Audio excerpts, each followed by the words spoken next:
universidad y conocedores de su labor docente, quisiéramos preguntarle cuáles son los retos de la formación de docentes frente al proceso de globalización y masificación de la educación en el contexto actual, ya desde un punto de vista que apunta a la educación. Bueno, la educación siempre ha sido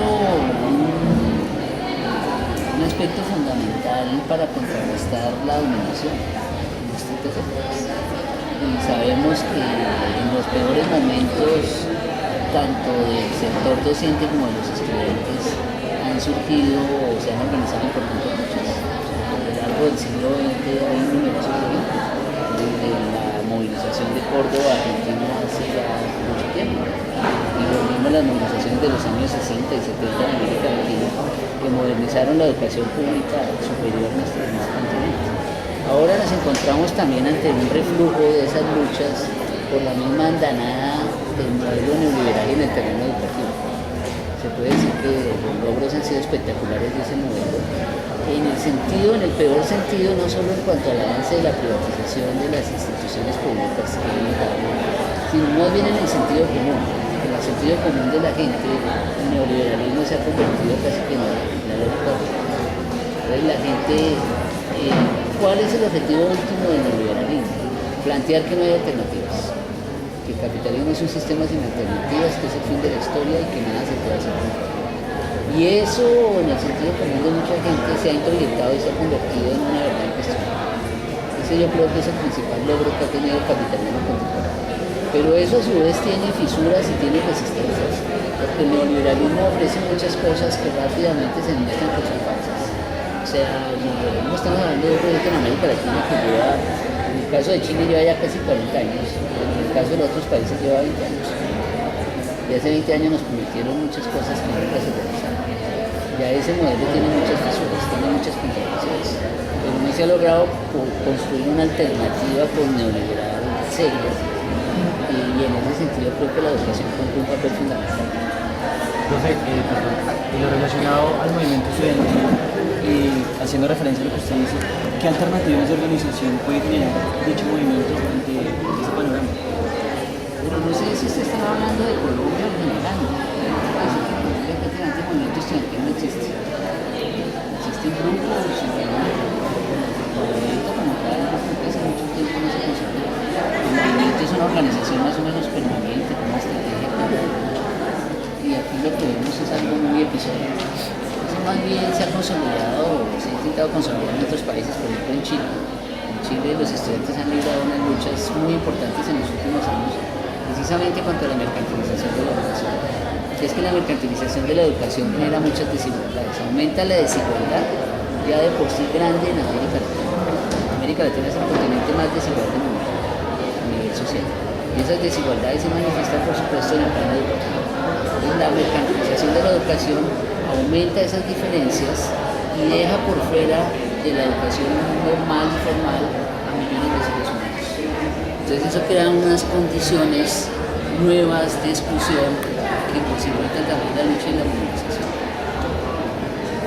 En ese sentido, profesor, y retomando la pregunta de los estudiantes, se plantea que cuáles son los dispositivos contemporáneos de criminalización del movimiento estudiantil y la academia y cómo nos afecta a la universidad. Hemos visto varios casos en la Universidad Nacional y en el contexto colombiano que es preocupante.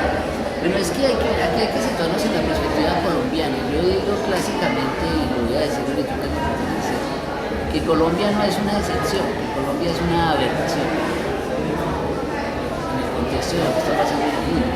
Es decir, que mientras otros países en medio de las dificultades están intentando plantear proyectos medianamente nacionalistas que quieren renegociar los recursos naturales, que para los países les den una mayor cantidad de ingresos por regalías y que esas regalías se puedan invertir en mejorar las condiciones de vida de la población. Mientras eso lo están planteando otros países, nosotros vamos aquí en absoluta contraria. No me refiero a la gente común y corriente, sino a las clases dominantes del país, que siguen aferradas a los Estados Unidos de una manera absolutamente abyecta e incondicional. Por eso nosotros somos una aberración. Y eso se expresa en todos los ámbitos de la política interna. Entonces aquí, por ejemplo, la Guerra Fría no ha terminado en Colombia, nunca terminó la Guerra Fría. nunca desaparecerá. Y no solamente porque aquí siga preservándose, exista todavía un conflicto armado que lleva mucho tiempo, sino porque aquí hay una lógica de exclusión que es constante en la historia colombiana. Colombia es un país de exclusiones constantes. Usted mira la historia colombiana del siglo XIX, del siglo XX, es prácticamente lo mismo de hoy. Exclusiones en todos los ámbitos, intolerancias absoluta ante la gente que piensa diferente, ante otras creencias. ¿Sí? Y eso tiene una explicación estructural de largo plazo, que es el peso de la Iglesia Católica. Sí, eso influye sobre la situación actual de la sociedad colombiana. Entonces aquí todavía estamos con la casa de brujas de otras épocas. Ahorita se está hablando, por ejemplo, en el Parlamento de la aprobación de una legislación que prácticamente criminaliza el derecho de opinión. Entonces, si aquí alguien habla de que este es un país donde hay un conflicto interno que hay que solucionar mediante el diálogo, se dice que el que plantea eso ya es terrorista. Sí, a ese nivel, y ya tenemos un avance sustancial, que es lo que está pasando en el Ecuador.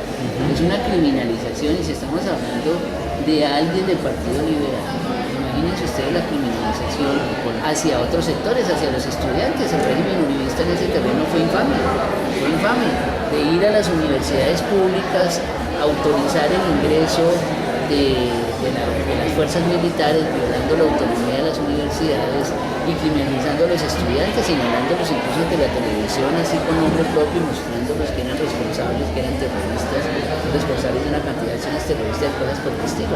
Eso es creando todo un contexto y unas condiciones. En el régimen uribista se asesinaron muchos estudiantes, muchos profesores, y eso prácticamente pasó de años. Entonces, estamos ante un contexto muy adverso, porque incluso a nivel de medios de comunicación, la opinión dominante es la de la derecha. Lo importante es de pronto que la estrategia, este es el micrófono, distinto ya es no lo ves. con el dedo acusador. Entonces eso hace que las condiciones del pensamiento, de la actitud crítica, hoy sean mucho más difíciles. Pero van a seguir existiendo, eso no van a desaparecer ni en las peores condiciones. Bueno, retomando un poco el tema de la educación, tomando uno de sus libros que se titula La cultura popular y la historia oral en el medio escolar, usted trata de habla en este libro sobre la enseñanza de la historia como disciplina, dejando de lado la pedagogización y la psicologización de la enseñanza. Pero en términos de lo que ocurre dentro de la escuela, la enseñanza de las ciencias sociales es integral.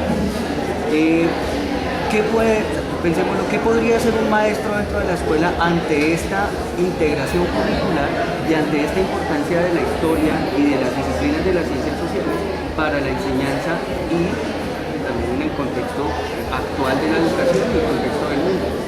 Bueno, este aparentemente es otro tema, pero sí está relacionado, porque la enseñanza de las ciencias sociales se ha venido modificando en los últimos años, y eso no es resultado de las necesidades internas de los países, es una imposición del Banco Mundial. Entonces yo digo que así como hay un orden económico internacional, un nuevo desorden económico internacional, también hay un nuevo desorden educativo mundial, y ese desorden educativo mundial se da en consonancia con las transformaciones económicas y políticas. Entonces, dentro de esas transformaciones en el plano educativo, ¿qué se encuentra? La mercantilización de los saberes, a la privatización de la educación pública, a la flexibilización laboral de los docentes, es decir, que las condiciones de trabajo cada vez sean peores, ¿sí? A cumplir las exigencias formales del Banco Mundial en términos, por ejemplo, de cobertura, de número de estudiantes por profesor, de cierre de escuelas públicas que se consideran ineficientes porque no tienen un número suficiente de estudiantes, toda esa es la lógica. Entonces esos cambios estructurales inciden o se manifiestan en las modificaciones curriculares. Es decir, que las modificaciones curriculares no son ni mucho menos espontáneas, ni surgen por necesidades internas de los países, sino aparecen en concordancia con esos cambios fundamentales en el plano internacional, incluyendo el sistema educativo. Entonces eso finalmente, ¿cómo se manifiesta? En que los planes escolares se modifican y eso afecta a las ciencias sociales que se enseñan.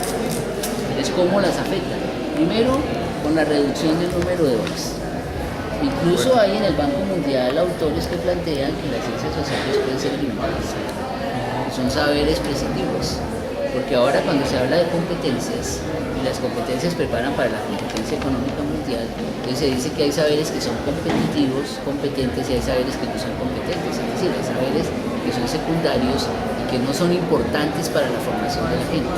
Entonces, para la formación de la gente, ¿qué se necesita? Que se prepare gente para el mundo del trabajo rápido y que sean funcionales al capitalismo moderno. Y por lo tanto, un saber crítico de cualquier especie, no solamente en el ámbito de las ciencias sociales, sobra. Eso no tiene ningún sentido, no tiene ninguna importancia. Entonces, a partir de ahí hay unas modificaciones en las ciencias sociales que se enseñan a nivel escolar y a nivel universitario. Reducción del número de materias, la integración. La integración en Colombia ha sido nefasta, ha sido funesta, hay que decirlo claramente, ha sido funesta. Porque es que puede haber integración cuando en un país se han desarrollado las disciplinas, cuando las disciplinas se han consolidado y llevan mucho tiempo, pero en Colombia las disciplinas sociales son muy jóvenes. Cuando mucho, viéndonos a lo más atrás, tienen medio siglo, y eso. Hay disciplinas que hasta ahora están emergiendo. Y cuando me refiero como disciplina, no es que existan formalmente carreras, no, eso es lo de menos. Producción investigativa, por ejemplo, sobre el país. Y en eso las disciplinas sociales en Colombia hasta ahora están emergiendo si las comparamos, por ejemplo, con Argentina, Perú, México, para hablar del caso latinoamericano. Pero peor aún si las comparamos con Francia, Estados Unidos, Inglaterra, donde existen disciplinas hace 2 siglos. Entonces, si en esos países, luego de dos siglos de investigación disciplinar, hablan de la integración, pues eso tiene de alguna manera explicaciones. Pero es que el caso latinoamericano y colombiano es completamente diferente. Vamos a hablar de integración cuando ni siquiera las disciplinas se han desarrollado. Entonces, cuando eso se lleva al aula de clase, eso ha tenido consecuencias nefastas, porque finalmente los estudiantes no saben nada de nada, absolutamente nada de nada. Y entonces me parece a mí que una propuesta que hay que hacer, y se debería hacer desde las facultades de ciencias de la educación y los departamentos de ciencias sociales, es volver a plantear la necesidad de unas ciencias sociales que se basen en disciplinas, no que eludan la importancia de las disciplinas. Y yo no estoy diciendo que se vaya a dejar de lado los desarrollos en otros saberes, se va a ampliar el campo de las ciencias sociales incorporando otros saberes, que no se reduzcan a la historia y la geografía, pero que sí tengan unos pilares sustanciales, creo que deben ser la historia y la geografía. Eso no supone abandonar ni mucho menos la pedagogía, ni mucho menos. Lo que pasa es que nosotros tenemos aquí una experiencia nefasta que hay que evaluar, que es la del decreto 272 y lo que ha pasado en los últimos 10 años. Ya verán ustedes que los resultados en general de esa propuesta son muy negativos para las ciencias sociales. Entonces,